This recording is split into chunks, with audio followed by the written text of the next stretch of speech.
Press Lord प्रभु नाम को प्रथम धन्यवाद दिए आउ जेते जन वीडियो देखुवा समस्त को पुणी थे ये चैनल को स्वागत करुच्ची। आउ आज गोटे प्रभुंर वाक्य को नहीं गोटे प्रसंग आम देखा आउ आम किसी समय आलोचना करवा। प्रियर भाई और भौणी मैंने मु कहवाक मु चाहे आउ से प्रसंगर नामटा है कहीं लोक माने बदलू ना, कहीं लोक माने बदलू ना।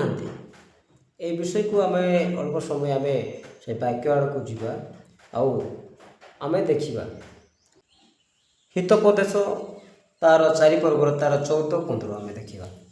हितोपदेश 4 पर्वर तार 14-15 पद को आम देखा कौन लिखाई आम अल्प समय पढ़ा। पापी मानक पथ मध्य पश नाही एवं दुष्ट मानक बाटरे चल नाही, ताहा परित्याग कर तहिरे निकट दे जाओ नाही, तहिरु विमुख होई चली जाओ। प्रियर प्रभुंकर लोक माने आज लोक माने कहीं बदलू ना, कहीं बदलू ना।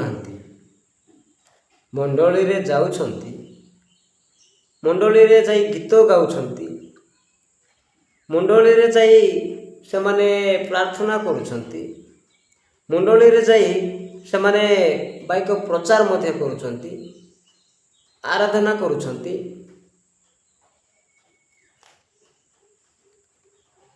सबु विषय जानी आउ कहीं बदलू ना। प्रियर भाई भौणी माने मु कहवाक चाहे लोक माने विश्वासी माने आसी बसंती आउ प्रचार शुणुचंती, जो पालक हो कि पालिका हो मंडली रे प्रचार करती। आम कौन करवा उचित प्रचार समय रे आमर कान को पूरा ध्यान सह शुणा उचित, शुणिकी आम बुझा। आम न बुझिले तो प्रभुंकर जो दास थे से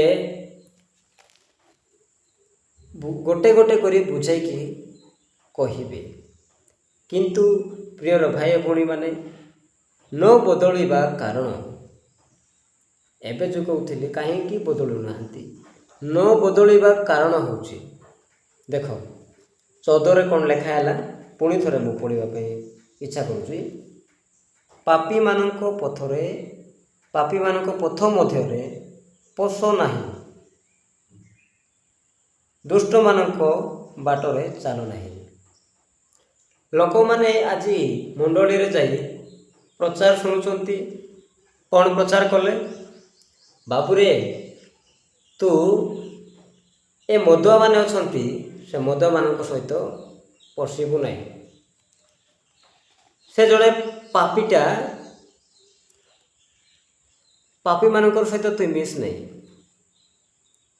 लोक माने अनेक विभिन्न प्रकार अछंती, से माने चोरी करुथिबे लोक, डकायत करुथिबे लोक, हत्या करुथिबे लोक, बेविचार करुथिबे लोक, से मदुआ रहिबो, फटकार रहिबो, जालारी रहिबो, सबू रहिबे।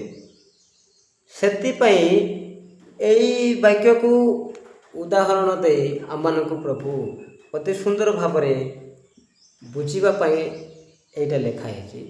किंतु सेतिपई प्रियर भाई भौणी माने आमे जानिबा दरकार पापी मानक पथ मध्य पश नाही एवं दुष्ट मानक बाटरे चल नाही।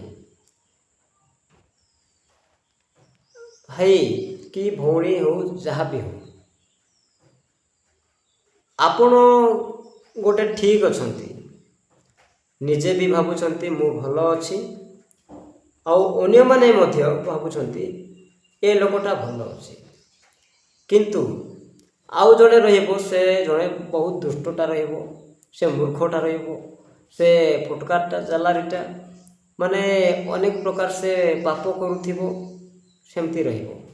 କିନ୍ତୁ ତାଙ୍କଠାରେ ଭଲ ଲୋକ ଗୋଟେ ଆଉ ମନ୍ଦ ଲୋକ ଗୋଟେ, ମାନେ ଖରାପ ଲୋକ ଗୋଟେ ଆଉ ଭଲ ଲୋକ ଗୋଟେ। ଯଦି 2 ଜଣ ସାଙ୍ଗ ହେବେ, ସେ ଭଲ ଲୋକ ଖରାପ ଲୋକ ସହିତ ମିଶିଲେ ସେ ଖରାପ ହେବାଟା ବାଧ୍ୟତା, ଖରାପ ହେବ। ସେଥିପାଇଁ ମୂର୍ଖମାନଙ୍କ ବାଟରେ ଚାଲ ନାହିଁ ବୋଲୁଛନ୍ତି। ମୂର୍ଖମାନଙ୍କର ବାଟରେ ଚାଲିଲେ ମୂର୍ଖ ହେବା, ଦୁଷ୍ଟମାନଙ୍କ ପଥରେ ଆମେ ଚାଲିଲେ ଦୁଷ୍ଟ ହେବା। ଯେ ଚୋରି କରୁଥିବେ ସେ ଚୋରନାମାନଙ୍କର ପାଖରେ ଗଲେ ମଧ୍ୟ ଆମେ ଚୋରି କରିବାଟା ବାଧ୍ୟ ଆମେ ଶିଖିବା। ସେଥିପାଇଁ ପ୍ରିୟର ଭାଇ ଭଉଣୀମାନେ ଦେଖନ୍ତୁ 15ରେ କ'ଣ ଲେଖା ହେଇଛି, ତାହା ପରିତ୍ୟାଗ କର, ତହିଁ ନିକଟ ଦେଇ ଯାଅ ନାହିଁ, ତହିଁରୁ ବିମୁଖ ହୋଇ ଚାଲିଯାଅ। ଦୁଷ୍ଟମାନଙ୍କର ପାଖରେ ଯଦି ଏବେ ଦେଖ, ଶପଥ ଧରିନିଅ ଗୋଟେ ଜାଗାକୁ ତୁମେ ଯାଉଛ, ସେମାନେ ବାଟରେ ନାଇଁକି ମଦୁଆମାନେ ରହିବେ, ଚୋରନାମାନେ ରହିବେ, ଆଉ ସେଇ ଗତି କରି ମାନେ ସେଇ ବାଟରେ ତୁମେ ଗତି କରି ଯାଉଛ, ମାନେ ବାଟରେ ଚାଲି ଚାଲି ଯାଉଛ, ଆଉ ସେମାନେ ଡାକିବେ, ଭାଇ ଆସ ଆସ ଟିକେ ବସ, ଏତେ ଦିନ ପରେ ଦେଖା ହେଲ, ଏତେ ଦିନ ପରେ ଆମେ ମିଶିଛୁ, ଆସ। ସେମାନେ କ'ଣ କହିବେ? ଫୁସଲେଇକି ଡାକିବେ। କାହିଁକି? ସେମାନେ ଗୋଟେ ମଦୁଆ, କେତେବେଳେ ଟିକେ ପଇସା ଟିକେ ଦେଲେ ମୁଁ ମଦ ପିଇବି। ସେମାନେ ଗୋଟେ ଜାଲାରି, କେତେବେଳେ ନାଇଁକି ଜାଲ ଫାନ୍ଦ କରି ଟିକେ କେତେ ପଇସା ଆଣିବି। ସେମାନେ ଗୋଟେ ଚୋରନା, କେତେବେଳେ କେଉଁଠି ମୌକା ମିଳିଲେ ନାଇଁକି ଆମେ ଚୋରି ଆଣିବୁ। ସେମାନଙ୍କର ମନରେ ବହୁତ ମାନେ ମଦ ଆତ୍ମାର ନାଇଁକି ଜ୍ଞାନ ପଶିଥାଏ। ସେଥିପାଇଁ ସେମାନେ ଡାକିବେ, ଆସ ଏତେ ଦିନ ପରେ ଭେଟିଲ, ଆଉ ଏତେ ଦିନ ପରେ ଆମେ ଦେଖା ହେଲୁ, ଆମେ କ'ଣ ଖାଇବୁ, ଆସ ମିଠା ପିଠା ଖାଇବା, କ'ଣ ଖାଇବା। ଆଉ ତମେ ତ ଖାଇବ ନାହିଁ ବାବୁ, ଆମେ ଜାଣିଛୁ, ତୁମେ ପିଆ ପିଇ କରବାଟା ତୁମେ ଛାଡ଼ି ଦେଇଛ, ଆମେ ଜାଣିଛୁ, କିନ୍ତୁ ଆମକୁ ଟିକେ ମାଗିଦେବ, ଆମକୁ ଟିକେ ମାଗିଦିଅ, ଆମେ ଖାଇବୁ। ଏତେ ଦିନ ପରେ ମିଶିଲ ନା, ଆମେ ତୁମର ପରି ତ ନାହିଁ, ତୁମେ ପିଇବ ନାହିଁ, ତୁମେ ମିଠା ପିଠା ଖାଅ, ଆହୁରି ମୋତେ ଟିକେ ବିୟର ଗୋଟେ ମାଗିଦିଅ କି କ୍ୱାର୍ଟର ଗୋଟେ ମାଗିଦିଅ। ପ୍ରିୟର ଭାଇ ଭଉଣୀମାନେ, ଏ ପ୍ରକାର ଲୋକମାନେ ଅଛନ୍ତି, କିନ୍ତୁ ତାଙ୍କଠୁ ଆମେ କ'ଣ ହେବା ଦରକାର ବୋଲି କହିଛନ୍ତି, ତହିଁର ବିମୁଖ ହୋଇ ଚାଲିଯାଅ, ମାନେ ମୁହଁ ମୋଡ଼ିକି ଚାଲିଯିବା କଥା, ମୁହଁ ମୋଡ଼ିକି ଚାଲିଯାଅ କହୁଛନ୍ତି। ଆଉ ଯେମିତି କଥାରେ ମଧ୍ୟ ଅଛି, ଯେମିତି ଲୋକମାନଙ୍କର ପାଖରେ ମିଶିଲେ ସେମିତି ହେବାଟା। ସେଥିପାଇଁ ପ୍ରିୟର ଭାଇ ଭଉଣୀମାନେ, ମୁଁ ଆପଣମାନଙ୍କୁ କହୁଛି, କାହିଁକି ବଦଳି ନାହାନ୍ତି? ଏଇ ପ୍ରକାର ବାକ୍ୟ ଶୁଣୁଛନ୍ତି, ଆପଣମାନେ ମଧ୍ୟ ବାକ୍ୟ ପଢ଼ୁଛନ୍ତି, ଆରାଧନା କରୁଛନ୍ତି, ଗୀତ ଗାଉଛନ୍ତି, ତାଳି ମାରୁଛନ୍ତି, ବାଜା ମାରୁଛନ୍ତି, ସବୁ କରୁଛନ୍ତି, କିନ୍ତୁ ବାକ୍ୟକୁ ଯେଉଁମାନେ ସବୁ କରିବେ କିନ୍ତୁ ବାକ୍ୟକୁ ଧରି ପାରୁନାହାନ୍ତି। ମାନେ ଧରିବା ଅର୍ଥ କ'ଣ? ପ୍ରିୟର ଭାଇ ଭଉଣୀମାନେ, ଆପଣମାନେ ଜାଣିନାହାନ୍ତି କି? ବାକ୍ୟକୁ ପାଳନ କରୁନାହାନ୍ତି। ପାଳନ କରୁନାହାନ୍ତି। କହିଦେଲେ ଏମାନଙ୍କର ପାଖରୁ ତୁମେ ଦୂରକୁ ରୁହ ବୋଲିକିରି, କିନ୍ତୁ ତାକୁ ହିଁ ତୁମେ ଭଲ ପାଇବା ଯଦି ବସିବ, ତାହେଲେ ଆଉ ବଦଳିବ କେଉଁଠୁ? କେମିତି ବଦଳିବ? କିନ୍ତୁ ସ୍ୱପ୍ନ ତୁମର ରହିଯିବ କ'ଣ? ମୁଁ ଖ୍ରୀଷ୍ଟିଆନ ହେଇଗଲି, ମୋର ପ୍ରଭୁ ମୋତେ ଉଦ୍ଧାର କରିଛନ୍ତି, ମୋର ପ୍ରଭୁ ମୋତେ ଜନ୍ମ ଦେଇଛନ୍ତି, ମୁଁ କ'ଣ କରିବି?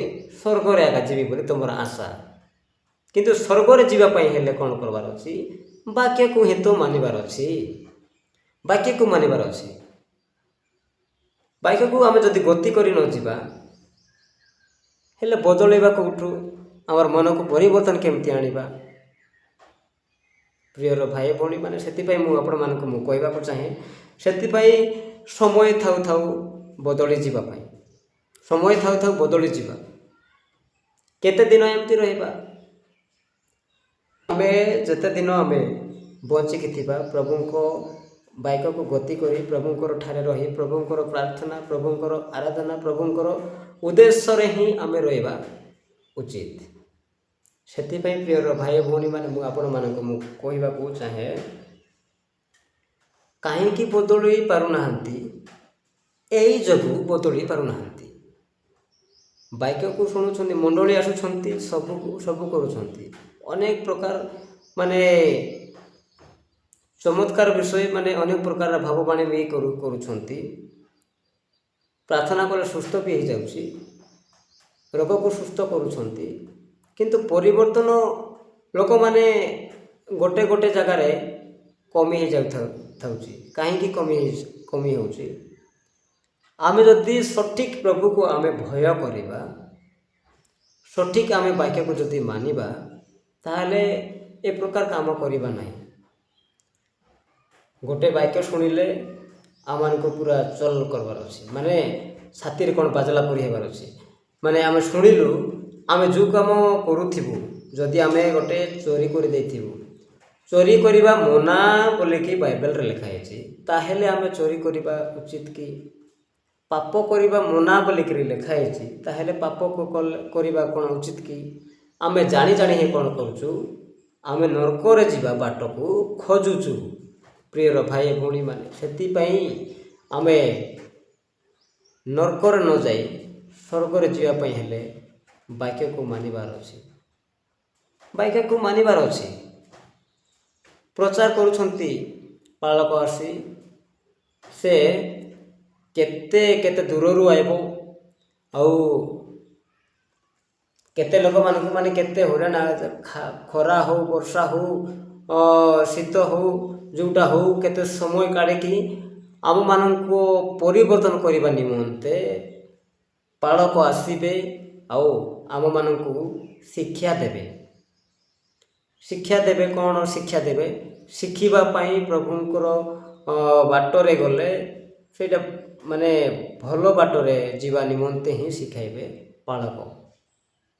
ପାଳକ ହଉ, ପାଳିକା ହଉ, ଯେଉଁମାନେ ପ୍ରଚାର କରୁଛନ୍ତି ସେମାନେ। ଆଉ ଯେତେ ଜଣ ଆମେ ବିଶ୍ୱାସୀ ହେଇକି ରହୁ, ବାକ୍ୟ ଶୁଣୁ, ତାକୁ ଯଦି ପାଳନ ନ କରି ମୁଁ ସ୍ୱର୍ଗରେ ହିଁ ଯିବି, ଏଇଟା ଏ ଜଗତରେ ନାହିଁ ଭାଇ। ସମସ୍ତଙ୍କୁ ଠକିବା, କିନ୍ତୁ ପ୍ରଭୁକୁ ଠକିବା ନାହିଁ। ସେଥିପାଇଁ ସମୟ ଥାଉ ଥାଉ ପରିବର୍ତ୍ତନ ହେଇଯିବା ଭଲ। ସମୟ ଥାଉ ଥାଉ ଆମେ ଯେତେ ପାପ କରୁଥିଲୁ ସେ ପାପକୁ ଛାଡ଼ିବା ହିଁ ଭଲ। ଯେତେ ମନ୍ଦ କାମ କରିବାଟା ହିଁ ସବୁ ଛାଡ଼ିବାଟା ଭଲ। ପ୍ରିୟର ଭାଇ ଭଉଣୀମାନେ, ଆମେ ଏ ଗୋଟେ ବାକ୍ୟକୁ ଆମେ ବୁଝିବା ପାଇଁ ଗଲେ କେତେ ଭୟଙ୍କର। ଆମେ ତ ଦୁଷ୍ଟମାନଙ୍କ ପଥରେ ହିଁ ଚାଲି ଯାଉଛୁ, ହେଲେ କେଉଁଠି ଆଉ ପରିବର୍ତ୍ତନ ରହିଲା? ସେ କହିଛନ୍ତି ବିମୁଖ ହୋଇ ମୁହଁ ମୋଡ଼ି ଚାଲିଯାଅ ବୋଲି କହୁଛନ୍ତି। ମୁହଁ ମୋଡ଼ି ଆମେ ଚାଲିଯିବା କଥା, ଆଉ ଆମେ ଫେସ୍ ଟୁ ଫେସ୍ କଥା ହେଇକି ଆଉ ତାଙ୍କ ସହିତ ମିଶି ଆମେ ମଜା ମଜଲିସ୍ କରିବେ ବୋଲେ କ'ଣ ପରିବର୍ତ୍ତନ? ସେ କ'ଣ ଖ୍ରୀଷ୍ଟିଆନ ପରିବାର, ଖ୍ରୀଷ୍ଟିଆନ ଲୋକ, ଆମେ କେମିତି ରହିବା ଉଚିତ? ନିଜେ ଟିକେ ଚିନ୍ତା କରିବା ଉଚିତ। ଆମର ନିଜର ଜୀବନ ବଞ୍ଚାଇବା ପାଇଁ ହେଲେ ନିଜେ ଆମେ ଚିନ୍ତା କରିବା ଉଚିତ। ପ୍ରିୟର ଭାଇ ଭଉଣୀମାନେ, ଭୋକ ଲାଗୁଥିଲେ ଆମେ ଖାଇବା ପାଇଁ ଆହାର ଖୋଜୁଥାଉ, ଭାତ, ଡାଲି, ତରକାରୀ, ଯାହା ବି ଆମେ ଖାଉଛୁ ତାହା ଖାଦ୍ୟ ଖୋଜୁଥାଉ। ସେଥିପାଇଁ ଆମର ଜୀବନ ବଞ୍ଚିବା ପାଇଁ ହେଲେ ଆମେ ପ୍ରଭୁ ପାଖରେ ରହିବାର ଅଛି। ଏ ଜଗତରେ ବଞ୍ଚିବ ଭାଇ, ଏ ଜଗତରେ, କିନ୍ତୁ ମରିଗଲା ପରେ କ'ଣ ହେବ ସେଇଟା ମରିଗଲା ପରେ ହିଁ ଜାଣିବ। ସେଥିପାଇଁ ନ ମରିବା ଆଗରେ ଆମେ କ'ଣ କରିବାର ଅଛି? ବଦଳି ଯିବାର ଅଛି, ସୁଧୁରି ଯିବାର ଅଛି, ବାକ୍ୟକୁ ମାନି ପ୍ରଭୁକୁ ଭୟ କରିବାର ଅଛି, ପରିବର୍ତ୍ତନ ହେବାର ଅଛି, ପାପକୁ ଛାଡ଼ିବାର ଅଛି।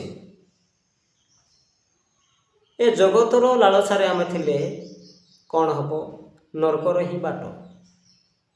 ପ୍ରିୟର ଭାଇ ଭଉଣୀମାନେ। ସେଥିପାଇଁ ଆମେ ଏ ସମୟ ଥାଉ ଥାଉ ଆମେ ବଦଳି ଯିବା ହିଁ ନିହାତି ଆବଶ୍ୟକ।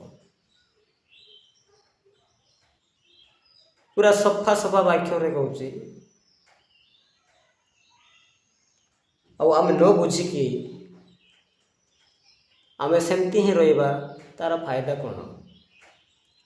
ଗିର୍ଜା ଆସୁଛ, କିଛି ପରିବର୍ତ୍ତନ ନାହିଁ। ଗୀତ ଗାଉଛ, କିଛି ପରିବର୍ତ୍ତନ ନାହିଁ। ବାଇବେଲ ପଢ଼ୁଛ, କିଛି ପରିବର୍ତ୍ତନ ନାହିଁ। ଆରାଧନା କରୁଛ, ବାଜା ମାରୁଛ, କିଛି ପରିବର୍ତ୍ତନ ନାହିଁ। ଫାଇଦା କ'ଣ ଅଛି? ଏ ପରିଶ୍ରମ କରିବା କିଛି ଦରକାର ନାହିଁ। ଯଦି ଆପଣମାନେ ଚାହୁଁନାହାନ୍ତି, ପ୍ରିୟର ଭାଇ ଭଉଣୀମାନେ ଚାହୁଁନାହାନ୍ତି, ତ ସିଧା ନରକକୁ ଯିବା ପାଇଁ ଇଚ୍ଛା ମାନେ ସବୁ କର। ଯାଅ, ମଦ ଖାଅ, ଏନ୍ଜୟ କର, ସବୁ ଚୋରି କର, ବ୍ୟଭିଚାର କର, ଯାହା ବି କର। କିନ୍ତୁ ମଣ୍ଡଳୀରେ ପାପ କରି ମଣ୍ଡଳୀରେ ଯାଇ ପଶିବାଟା ସେଇଟା ମଧ୍ୟ ଭୁଲ। ପ୍ରଭୁକୁ କାହିଁକି ଦୁଃଖ ଦେଉଛ ପ୍ରିୟର ଭାଇ ଭଉଣୀମାନେ? ସେଥିପାଇଁ ମୁଁ ଆପଣମାନଙ୍କୁ କହୁଛି, ଏସବୁ ଛାଡ଼ି ପରିବର୍ତ୍ତନ ହେଇ ଆମେ କେବେ ମରିଯିବା ସେଇଟା ଆମେ ଜାଣିଛୁ କି? କେଉଁମାନେ ଜାଣିଛ? ନିଜର ଜୀବନ କେବେ ଯିବ ସେଟା ଜାଣିଛ କି? କେବଳ ସେଇ ପ୍ରଭୁ, ସେ ସତ୍ୟ ପରମେଶ୍ୱର ଆମମାନଙ୍କୁ ତିଆରି କରିଛନ୍ତି, ସେ ହିଁ ସେ ଡେଟ୍ଟା ଜାଣିଛନ୍ତି। ଆମେ କ'ଣ ଜାଣିଛୁ? ଯଦି ପରିବର୍ତ୍ତନ ନ ହୋଇଥିଲେ କେଉଁଠି ଯିବ? ନିଆଁରେ ଯାଇ ଛେକିବ। ସେଇଟା କେଉଁଠି? ଜୟପୁର ବୋଲି ଗୋଟେ ନାଁ ଅଛି, ନରକ।